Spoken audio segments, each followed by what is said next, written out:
Bonjour, c'est Mathias Pengili. Bienvenue dans l'Armoire de la Loupe. Cette semaine, vous allez tout comprendre sur... La loi Claes-Leonetti. La loi Claes-Leonetti. Claes-Leonetti. La loi Claes-Leonetti. La loi Claes-Leonetti. La loi Claes-Leonetti, une loi qui concerne la fin de vie. Et nous avons à l'Express une journaliste qui s'intéresse de près au sujet, c'est Agnès Laurent, grand reporter.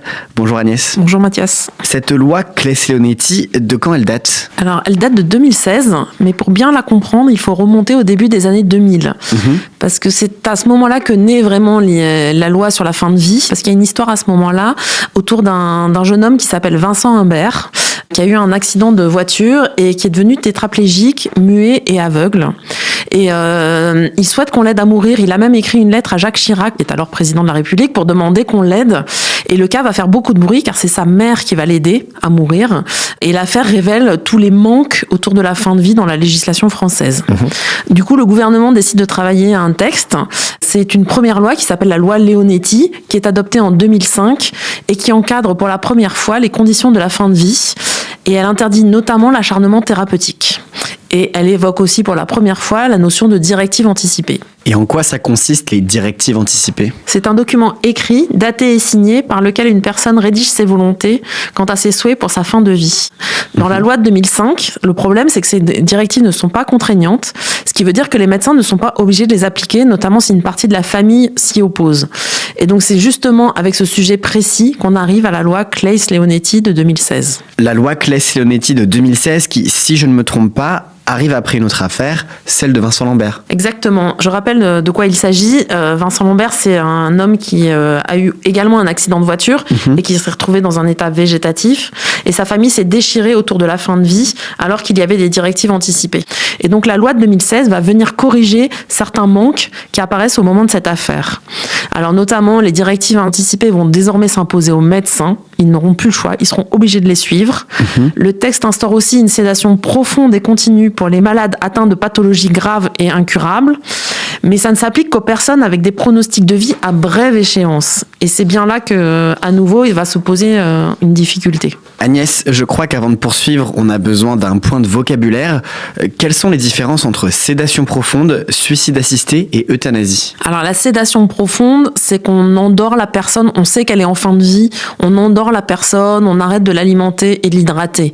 L'euthanasie, c'est très différent, c'est mettre fin à la vie de quelqu'un, à sa demande, c'est qui suppose l'intervention de quelqu'un qui accomplit le geste.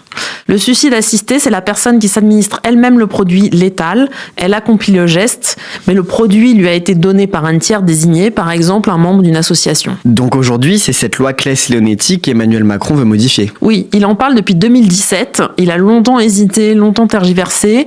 Il y a eu une convention citoyenne qui s'est étalée de décembre 2022 à avril 2023 pour proposer des pistes, des réflexions, etc. C'était il y a plus d'1 an. Il a fallu 1 an pour qu'Emmanuel Macron se décide enfin à parler du sujet et à donner ses intentions. Et il y avait un petit peu urgence puisque selon un sondage IFOP de juin 2023, 9 Français sur 10 sont favorables à l'euthanasie pratiquée par des médecins et 85% au suicide assisté. Et que souhaite changer le président de la République ? Alors déjà, il veut changer la perspective, c'est-à-dire que ça ne s'adresserait plus seulement aux personnes qui ont un pronostic vital engagé à court terme, mais à moyen terme. Donc ce qui permettrait d'engager des gens plus largement dans le processus et surtout à des stades très différents de la maladie.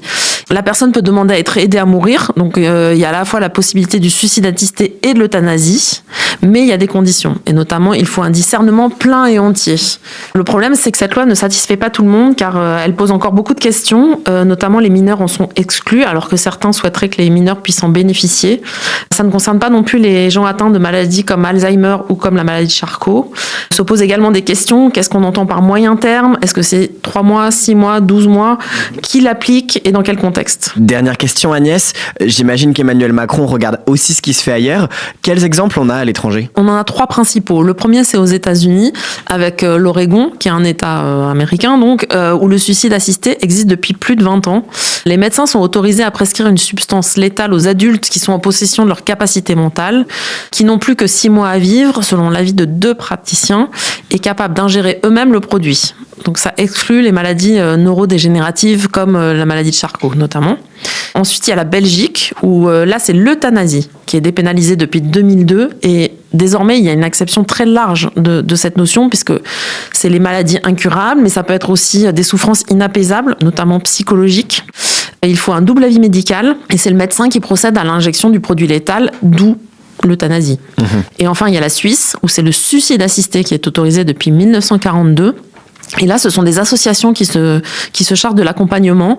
Donc, ces 3 modèles sont les principaux qui ont guidé la réflexion sur l'évolution de la loi Claeys-Leonetti de 2016 et qui devraient nourrir la loi à venir dans les prochaines semaines. C'était très clair. Merci Agnès pour tes explications. À bientôt. Voilà, je peux refermer l'armoire. Maintenant, vous êtes capable d'expliquer ce qu'est la loi Claeys-Leonetti.